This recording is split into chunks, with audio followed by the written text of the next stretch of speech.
Wish TV is proud to honor teachers in Central Indiana. She is an inspiration to all of us. He's always smiling. Who go above and beyond. He's done so many things for so many people. He's inspirational. Making a difference. He's always taught me to believe in myself and never get down on myself. Everybody's biggest cheerleader. And deserving of recognition for their outstanding efforts in education. I love the people that I work with. And to know that I've made an impact on somebody's life, it is truly a great honor. It's an honor. I love what I do, and the kids are the ones who make it work. I'm like just so taken aback because I love them so much. The fact that, they love me just as much just means a lot. Sorry, you're going to have to cut that part out. And you are our winner. Oh, thank you so much. From Wish TV and the All Indiana Podcast Network, this is the Golden Apple Awards podcast, sponsored by Bailey & Wood Mortgage Lender. I'm Brenna Donnelly from Wish TV. Welcome to a special edition of the Golden Apple Podcast. For those who watched March's surprise, we honored Dan Andersen, choir director at Center Grove Middle School Central.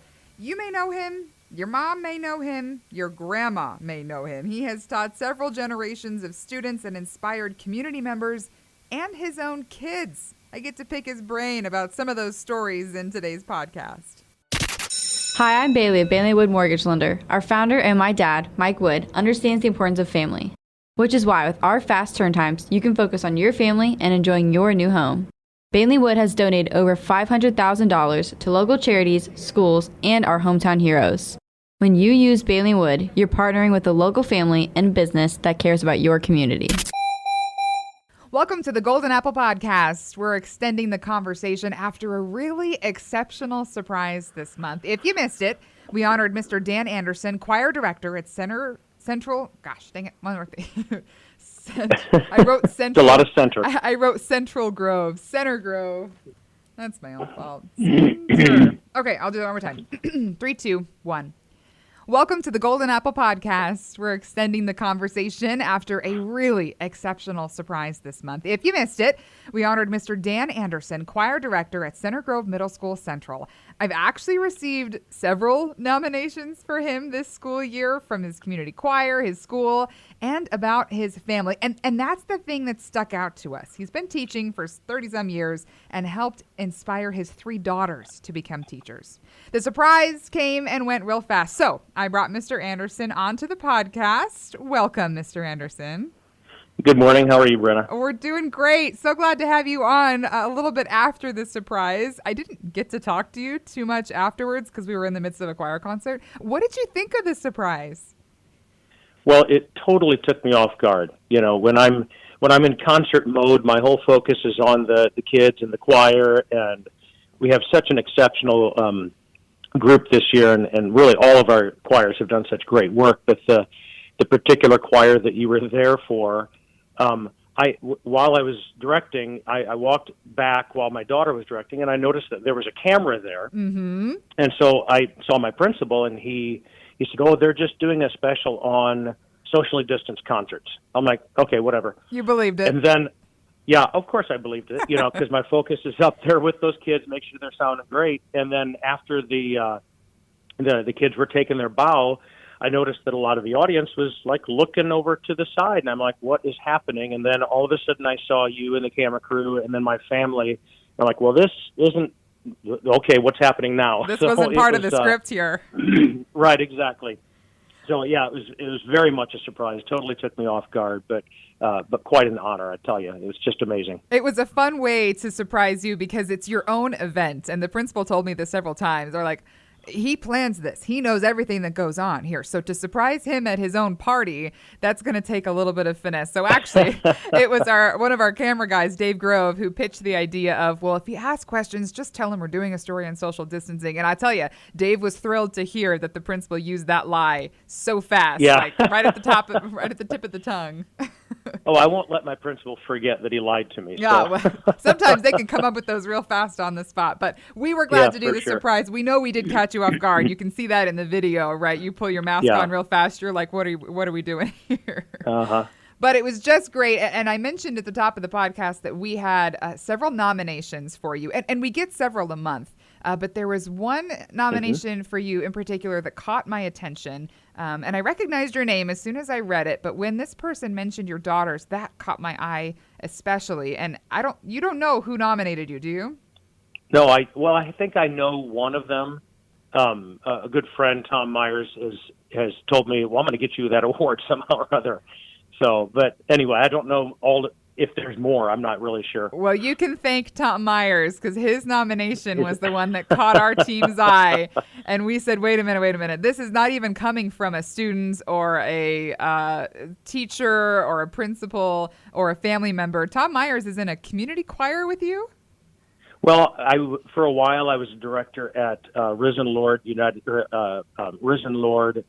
Church down here in the Santa Grove area, and he sang in my choir and he played guitar for the church, and we're very good friends at this point in time. But yeah, he was one of many then to sing your praises and say, "Look, you don't understand. This guy is a big deal down here." So we had fun with that. The joke that we have is because he and his wife and my wife and I go out frequently, and he always jokes, well, there's going to be a Mr. Andersen sighting at some point in time, and we'll be out to eat, and all of a sudden we'll hear Mr. Andersen, and so we kind of have a bet going back and forth. And actually, a really funny story, and I don't want to take too much of the time, but we were at a restaurant downtown, and he called ahead to the hostess, so that when we showed up, she said, "Oh, you're Mr. Andersen," and it was all set up, right? Right. And so she's like, "Oh, well, Mr. Andersen is here," and so right this way, I red carpet. And so we sat down, and I'm giving him the business for that, and I noticed a young man came in, and I turned to my wife and I said, "I think I know him from New Haven High School," and that was I taught there 25, or no, it was like almost 30 years ago. And so I'm like, I'm sure it's him. So I walked up to him, and I'm getting ready to say his name, and he looks at me, and he goes, "Mr. Andersen." So there was an actual one, even though Tom tried to set me up for that one. There was a real sighting at that Joke's on you, then joke's on Tom, and this young student benefits getting to reunite with you. Yeah. Well, that's one thing that I love, too. You might expect some of these people who come up to you in town, oh, hey, Mr. Andersen, to be maybe somebody in their late teens or 20s, recently graduated high school. But you have some multi-generational students coming up to you, right? 40s and 50s saying, hey, remember back in the day? Tell me about some of those multi-generational families you've had in your choir class. Well, there are so many now since I've been in the Santa Grove community for 27 years. I'm finishing up my 27th year. Wow. Obviously, my favorite is that my daughter Stacy and her husband B.A., who I both taught while I was at Santa Grove High School, their daughter, my granddaughter, is now in my class. Aw, all in the family. That's kind of the most special one, but there's one that kind of sticks out. When I first came here, I had a student, and I don't know, are we okay using names or not? Yeah, I mean, if they'd be comfortable with it, I'm comfortable with it. Well, they're family anyway. So Katie Kaufman was a junior and in the top choir when I started at Santa Grove High School, and her dad was director at Tabernacle Presbyterian Church downtown. He's the music director and organist, and I had always been involved in church music, like all the way through since I was in high school, really. I sang in my church choir. And I had either jobs singing in churches or directing the choir in churches. And we moved here, and my only job at the time then was the high school.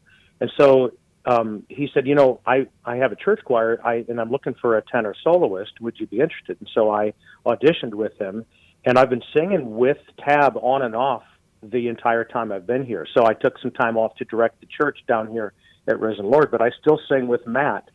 And so his daughter, Katie, I got to teach her for 2 years, and now I have her daughter, Eliza, as an 8th grader at the school, and I'll have her other daughter, Audrey, coming up next year in choir too. So that's kind of a really special family. We've become really close friends with the family, and just to be able to, stay that close with former students and now their children, it's been amazing. And I see them. I can't go to Target or Walmart or the mall, without running into. And my wife does a great job of, because now I teach middle school, and when they leave middle school, they change quite a bit. Right. So I'll see a 25-year-old walk up to me. Hey, Mr. Andersen, how you doing? I'm like, hey, it's great. How are you? You were in my bass section, right? Well, a lot of times I don't remember them because they've changed so much, right? Voice and change so my as well wife as their will face. sneak in. Yeah, my wife will sneak into the conversation and she'll say, now, can you tell me what was your name again? Because she also works in the school. Uh-huh. She's like, what was your name again? Because she knows I can't remember all the names of all the students over all the years. And so she helps out there a big time. But, a lot of times I do recognize the face, but I can't put the name and the face together. Well, it's good you've got a trigger then to help. And yeah, I just exactly. love that education connects people, right? Great teachers connect people, that shared experience. But not even just education. You're a choir teacher. You teach music. And that helps people connect with each other and, of course, with those who teach them. And then they can continue that, in their career or in their personal life. You mentioned singing in community choirs more than once. I mean, that's a great way that people can continue that onward. Was there something particularly about teaching choir that got you into education, or was it the other way around? Well, I think it was that. I was so involved in my music program at high school, and I was in the plays. I was a terrible actor, and I couldn't memorize my lines, but I could sing. So the drama director kept casting me in roles because I could sing. But I think it was that I went to Bishop Lewis High School up in Fort Wayne. It was a small Catholic school, and my drama director, Kathy Imler, and my choir director, Father Fred, were two big influences. And I'd say Father Fred was probably my biggest influence as far as in school. My own parents, for sure, were huge influences in my siblings. There are 7 of us. I have 1 sister and 5 brothers. But just being involved in a program like that and being allowed to just, show my personality and flourish that way, I wanted to do something that, with my life that had to do with music. Music was just such a part of me. Mm-hmm. And I was having a conversation with my high school choir director, Father Fred at the time, and I said, I want to do a career with music. And he looked at me and he goes, well, you better teach because you're not going to be a professional singer. Oh, no. Oh, geez. and at the time, it wasn't like, oh, you've got a terrible voice, but it was a real discussion. And I really appreciated it. And I tell this story all the time. I didn't have at the time a solo voice. Now, it developed through college, and if I had chosen to, I could have gone that path, but I didn't want that path. I wanted to have a family and a white picket fence and a pool in the backyard and yell and scream at the umpires at my son's baseball games, that kind of stuff. Somewhere other than LA, right? Exactly. But it springboarded me into, well, let's pursue music. And I chose to teach choir, and it's absolutely the right path for me. There's no question. And my focus going through college was I want to be the best high school choir director that I could be. And it was pretty evident pretty quickly when I first started to teach that wasn't why I was in teaching. Gotcha. I don't know. I can see this happening in my mind's eye, right? We have a lot of first year, second year teachers, and we've even honored some of them with the Golden Apple Award. But those first 2, 3, 7, 9 years of teaching can be hard, right. For somebody trying to sort out their niche, their teaching style. Did you have defining moments in your early career that got you on the path to make you the teacher you are today? Well, I think so. I think there were a few things that happened. I started my career at a small school up in Northeast Indiana, East Side Junior Senior High, and just maybe 80-some kids in the graduating class. So each class had about 80 to 90 kids in it. And so when I started there, it was very challenging, but it was a blast, and I loved the kids, and I was having just a ton of fun teaching. And I had a veteran teacher. I'm doing air quotes with my here over the phone. Proverbial veteran fingers, teacher. I think she had maybe been teaching for 10 years, and she came up to me sometime in October. She says, "I'm kind of concerned about you." And as a first year teacher, I'm like, "Well, why? What's wrong?" She goes, "Well, the kids talk about you, and the kids really like you." And I had that same pause, and I'm like, okay. She goes, and then, well, kids shouldn't like a first-year teacher. You should really think about your discipline in the classroom. Oh. And I'm like, okay, I'll take that into consideration, because I think that helped formulate my philosophy for every classroom. Every single day, kids should be having fun, and kids should be getting better at what they're doing. So whether that's music or whether that's math or whether that's social studies, they should be learning something, they should be being challenged, and they should be having fun doing it. I can't imagine how our education system would change if that was happening in every classroom, K through 12, maybe even college, all the way across the board, every discipline. Are they having fun, and are they learning something? Are they striving for excellence? And so that was kind of, at that point, one of those defining moments. Nope, I'm not going to back away from my personality. We're still going to have fun, but I'm going to push them for excellence every day. So that kind of defined my role in the classroom as far as a music teacher. My role as a human being in the classroom and maybe a mentor was early on in that year. Also, I had a student, and I won't use her name, but she was sharing with me some issues at home, and like an abusive situation. And I said, well, have you talked with the counselors? And they don't believe me. They think I'm lying and all this kind of stuff. Well, it turned out even like a couple weeks later that her father, like, she was in the car with her brother and her sister, and her father tried to like run them off the road in his car. And then all of a sudden everybody believed her. And, you know, that made me realize that I'm not in the classroom to make these kids the best singers that they can be. That's what's going to attract kids to the program. If I create an excellent program, I'll get more kids, because kids want to be part of excellence. But my main goal, my main focus in that classroom, the reason I'm there, maybe my vocation, or maybe that's why I was put in this situation, was to be there for kids and let them know that there's an adult in their life that loves them and cares for them.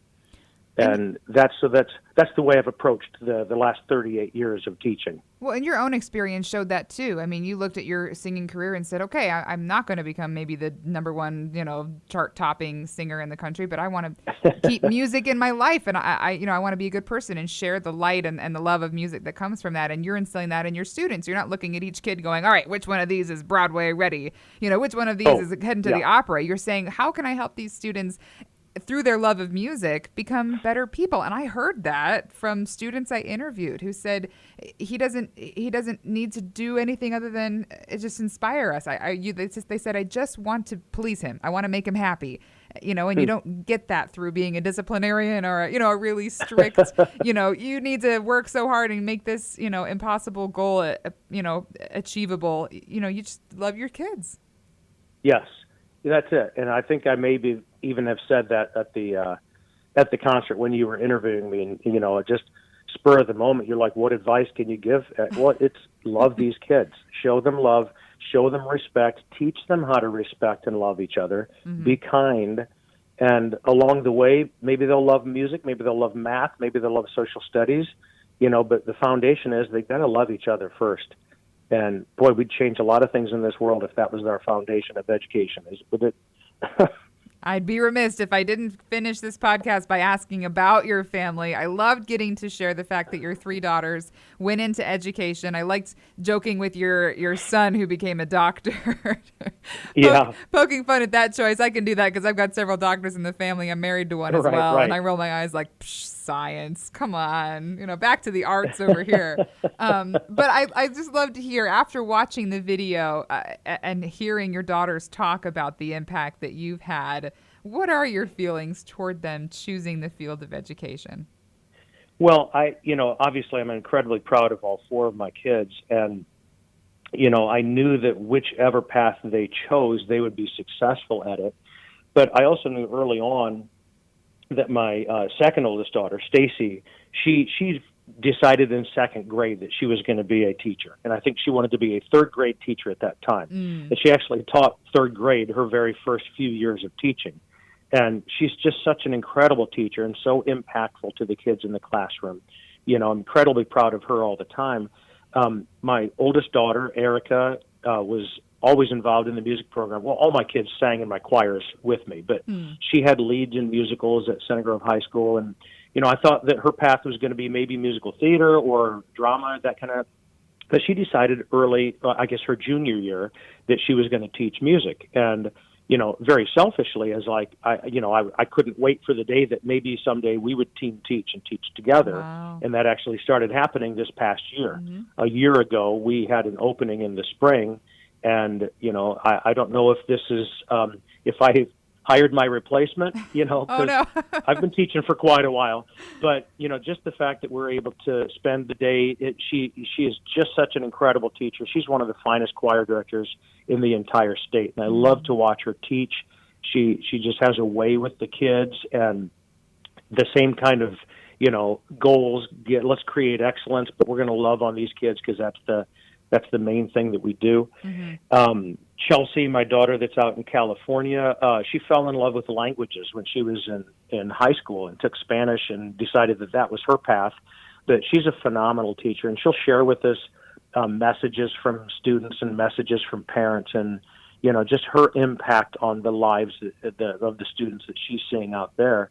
And even my son, I'll tell you, when he was in, I think it was while he was in college, that his cousin, an older cousin of his, was taking some classes to become an EMT, mm-hmm. and they were, science related and chemistry and biology, and she was struggling, so she called him up and he tutored her over the phone on these classes. And he was always like, "Well, I'm not going to be a teacher. I don't like kids that much." And it turns out that he's quite the patient and excellent teacher as well. So. Mm-hmm. I don't know what his path holds for him. He's obviously, he's a resident, orthopedic surgeon resident, but I could see him being a teaching doctor very easily because he has that in him as well. Wow. And there's openings for that. It's similar to what you teach your kids then, that no matter what you do it well and do it with heart. Yes. And it's funny mm-hmm. how you can trace that through their lives, especially from a father's point of view, looking back at your kids and going, well, from this age they were like this, and from this age they were like this. And they say, well, from this age, Dad taught me this, and from this age, Dad taught me this. It's a beautiful circle that way. Yeah. Well, I have loved chatting with you. Thank you for coming on the podcast and giving everyone a little more of an insight into your life. I know you're well loved in that community, and hopefully we can share your message wide and abroad. And as you said, maybe turn the whole world into teachers who really care and love their kids first. Yes. Thank you again for having me on. And to my friends listening, you can catch his full surprise in this month's regular podcast. It's also on wishtv.com. Don't forget to, we're taking nominations for next month, wishtv.com/Golden Apple. See you then. Okay. Hey, that was awesome. Great. Yeah, we talked longer than I thought we would because you're so full of stories. I appreciate that. Well, I had tons of other stories ready to go in case you needed some. Right. I think some of these podcasts can go real long. I try to keep mine short, but when I have good content, man, we will stretch it. Thank you for coming on. I really appreciate it. Sure. Thank you, Brenna. I will send you the link once this posts to our website, and hopefully we can send it out to the rest of the world that way like we did your regular surprise, too. That sounds great. I appreciate it. Okay. You take care. Enjoy the rest of your day. Thank you. You too. Bye-bye. Hi, I'm Bailey of Bailey & Wood Mortgage Lender. Our founder and my dad, Mike Wood, understands the importance of family, which is why with our fast turn times, you can focus on your family and enjoying your new home. Bailey & Wood has donated over $500,000 to local charities, schools, and our hometown heroes. When you use Bailey & Wood, you're partnering with a local family-run business that cares about your community. From Wish TV, I'm Brenna Donnelly. If you know a teacher changing lives without recognition, please nominate them and tell me their story today. For more information and to submit a nomination, just go to wishtv.com/Golden Apple. The Wish TV Golden Apple Awards podcast, sponsored by Bailey & Wood Mortgage Lender. Nominate a teacher and learn more at wishtv.com now. Be sure to follow and subscribe to this podcast and discover even more great podcasts now on the All Indiana Podcast Network at allindianapodcastnetwork.com.